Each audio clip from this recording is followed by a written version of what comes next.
Yes जी, महाराष्ट्र। श्री हरिवंश महाराज जी। महाराज जी, गुरु आज्ञा में दृढ़ निष्ठा कैसे आए, कैसे मालूम पड़े कि इस समय मेरे लिए क्या गुरु आज्ञा है? जब हमारा लक्ष्य दृढ़ हो जाता है भगवत प्राप्ति, तब हम गुरु आज्ञा का पालन करते हैं। जैसे हमें जाना है बांके बिहारी जी, हमें पता नहीं है, तो जो गाइड हमें मिलेगा हमको उसके इशारे पे चलना होगा, इधर से इधर। हम वहाँ ये नहीं बोल सकते कि ये रास्ता हम नहीं जाएंगे, नहीं, वो जो रास्ता बता रहा है उसी रास्ते पे चलते हैं। ये कब दृढ़ हुआ? जब बिहारी जी के दर्शन की लालसा हुई। तो जब हमें भगवत प्राप्ति की लालसा या मुमुक्षुता सत्संग के द्वारा जागृत होती है, तब हम गुरु का वरण करते हैं। तो जब गुरुदेव का वरण करते हैं और उनकी आज्ञा का पालन करने की उत्साह वृत्ति उसी में होगी जो भगवत प्राप्ति करना चाहता है। ऐसे हजारों लोग गुरु बनाते हैं, लेकिन गुरु की अवज्ञा कर देते हैं, उनकी आज्ञा का उल्लंघन कर देते हैं। वो जो नियम बताते हैं, जो साधन बताते हैं, जो मंत्र बताते हैं, उसमें रति न करके मनमानी आचरण करता रहता है जीव, क्योंकि उसको लक्ष्य नहीं बना। लक्ष्य क्यों नहीं बना? भोगैश्वर्य प्रसक्ता नाम तया प्रहत चेतसाम व्यवसायत्मिका बुद्धि समाधो न विधीयते। जिसकी भोग और ऐश्वर्य में वृत्तियां फंसी हुई हैं, चित्त जिसका प्रीत हो गया ऐश्वर्य में, भोग में, वो कभी भगवत प्राप्ति का लक्ष्य नहीं कर सकता, वो परमात्मा प्राप्ति का लक्ष्य नहीं कर सकता।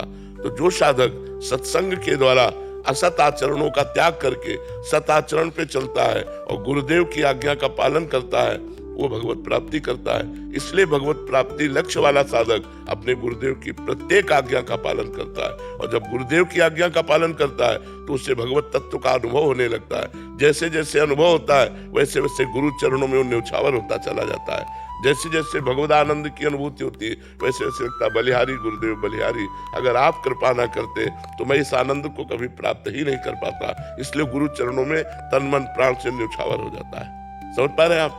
पर कभी कभी ऐसे भोग आते हैं कि वो लगता है कि ये तो कर्तव्य है इनको भोगना, तो तुम मतलब कैसे मालूम पड़े कि ये भोग? तस्मात् शास्त्रम प्रमाणम ते कार्या कार्यो व्यवस्थित हो। अगर ब्याह हो गया है तो अपनी पत्नी के साथ केवल भाव रहना भोग का, और अगर ब्याह नहीं हुआ तब तक ब्रह्मचर्य धारण करना, मनमानी आचरण ना करना, ये शास्त्र आज्ञा है। हमारे शास्त्र में सनातन धर्म में 4 आश्रम और 4 वर्ण व्यवस्था है। तो पहला आश्रम है ब्रह्मचर्य, दूसरा है गृहस्थ, तीसरा है वानप्रस्थ, चौथा है सन्यास। तो हर गृहस्थ बालक को चाहिए कि पहले आश्रम की मर्यादा की रक्षा करे, अर्थात ब्रह्मचर्य धारण करे, और जब ब्याह हो जाए, पानी ग्रहण हो जाए, तो मर्यादा के साथ अपनी पत्नी से सहवास करे। और जो खान पान के भोग है, जो शास्त्र कहते हैं सात्विक भोग है, वही पाना चाहिए। मांस, मछली, अंडा, मदिरा, प्याज, लहसुन, ये सब नहीं पाना चाहिए। जो निषेध किया गया है उसे हमें नहीं पाना। जो हमारे लिए अनुकूल है, भागवतिक आचरणों की वृद्धि कराने वाला भोजन है, वो हम भोजन पाएंगे। वैसा ही महाराज जी, पिछली बार आया था, आपने बोला था माता पिता को भगवान मान के सेवा करो जी, उनको कैसे भी सुख पहुंचाने की वृत्ति रखो। जी। अगर माता पिता ही बोलते हैं कि प्याज लहसुन खाओ, फिर उनको मना कर नहीं, ऐसे भगवान की आज्ञा नहीं मानते हम, केवल भगवान मानते हैं सेवा के लिए। वो कह रहे हैं कि शराब पी, वो कहें कि हमारे साथ मांस खाओ, शराब नहीं। तुम्हारी गलत आदत है, तुम्हारी आदत है, हम भगवत भाव रखकर तुम्हारी सेवा करते रहेंगे, लेकिन तुम्हारी आज्ञा का पालन नहीं करेंगे। आज्ञा का पालन करेंगे गुरु की, शास्त्र की, संत की। बात समझ में आ रही? और महाराज जी, हर समय कैसे पता चले कि इस समय क्या आज्ञा है गुरुदेव की? अंदर अंदर झांक के देख, गुरुदेव बैठा हुआ है, वही अंदर आपको 1 सेकंड में उत्तर दे देगा। 1 सेकंड की गलत है नहीं करना, लेकिन वो बहुत धीमे उत्तर होता है, उसको सुनने की क्षमता चाहिए, अंतर्मुखता। तुरंत उत्तर आता है, देर थोड़ी लगती। और सिर्फ सब लोग अनुभव करो, जहाँ गलत करना चाहते हो अंदर से आत्मा की आवाज आती है कि नहीं कि गलत है, लेकिन हम उसकी बात ना मानकर मनमानी आचरण करते हैं। ये कोई नहीं कह सकता है मुझे पता नहीं था कि ये गलत है, सबको पता होता है ये गलत है। आत्मना प्रतिकूलानि परेशान न समाचरित। हाँ, जो हमें अच्छा नहीं लगता हम व्यवहार दूसरों के साथ न करें, ये शास्त्र की आज्ञा है। हमारी बहन को कोई गलत दृष्टि से देखे हमें बर्दाश्त नहीं, तो हम किसी की बहन को गलत दृष्टि से न देखें। हमारे साथ कोई बेईमानी करे ये हमें बर्दाश्त नहीं, तो हम किसी के साथ बेईमानी ना करें। आत्मना प्रतिकूलानि परेशान न समाचरित। राजीव जी, राधे राधे महाराज जी। महाराज जी, आपके चरणों में कोटि कोटि प्रणाम। महाराज जी, जब मन किसी बात को पकड़कर बैठ जाए और छोड़ने को तैयार ना हो, तब ऐसी स्थिति में क्या करें? बहुत बहुत हठीला है, बहुत हठीला है, मतलब इतना हठीला है कि बहुत हठीला है। अगर वो पकड़ के बैठ गया तो बैठ गया, फिर वो मतलब अगर नाम जप नहीं है, भजन नहीं है, तो वो तुमको झुका के रौंद डालेगा, ऐसा है। बड़े बड़े ऋषि मुनियों को परास्त करने की सामर्थ्य रखता है ये मन। मन हठीला है, पकड़ लिया तो पकड़ लिया, बहुत इसकी पकड़ बहुत जोर की है। तो हम इसको भगवान नाम पकड़ाएं, इसकी जब हठीलेपन की आदत है तो इसका हम लाभ ले। अगर इसने हट करके विषय पकड़ लिया तो अब हट करके इसे हम राधा नाम पकड़ाते हैं और पकड़ लेगा। ये ऐसा समझो बलवान अंधा आदमी है, जैसे बहुत बलवान हो लेकिन अंधा हो। मन की आंखें बुद्धि है, वो बुद्धि की आंखों से चलता है। जैसा बुद्धि निर्णय करती है वैसे बिना बुद्धि के निर्णय के मन एक कदम नहीं चलता है। मन पेश करता है बुद्धि के सामने कि ये बहुत सुगंधित वस्तु है, इसको सुगंध लिया जाए। अगर बुद्धि ने कह दिया हाँ, तो बस फिर आप नहीं रोक सकते, क्योंकि वो केवल बुद्धि की बात मानता है। बुद्धि में अगर विवेक आ गया तो मन को अधीन कर लिया जा सकता है। अगर बुद्धि केवल रही तो वो बुद्धि को अपने सपोर्ट में कर लेता है। मन सबके बुद्धि है, लेकिन सबको मन अधीन किए हुए है, और मन को अधीन वही कर सकता है विवेक।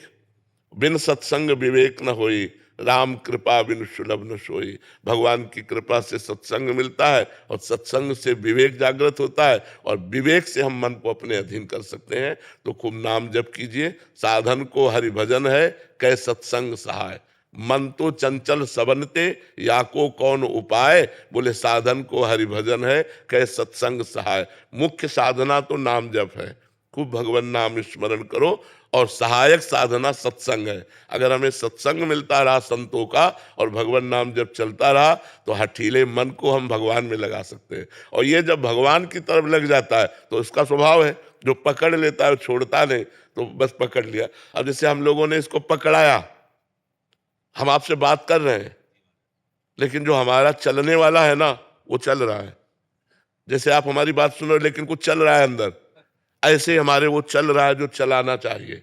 ये बहुत लाभदायक है बलिहारी मन की, जो पकड़ ले भगवान नाम, पकड़ ले भगवत चिंतन, तो फिर ये छोड़ता नहीं है, बस पकड़ाना होता है। जैसे आप देखो, आप बिल्कुल भजन नहीं करते थे और आप 10 मिनट करने लगो और ये 10 मिनट पकड़ ले, तो उस 10 मिनट में अगर कोई आदमी आकर आपसे बात करे तो आपको बहुत बुरा लगेगा। मतलब उसने पकड़ लिया, राजी हो गया 10 मिनट। अगर हम धीरे धीरे उसे 24 घंटा राजी कर ले तो बहुत प्रवीण है मन।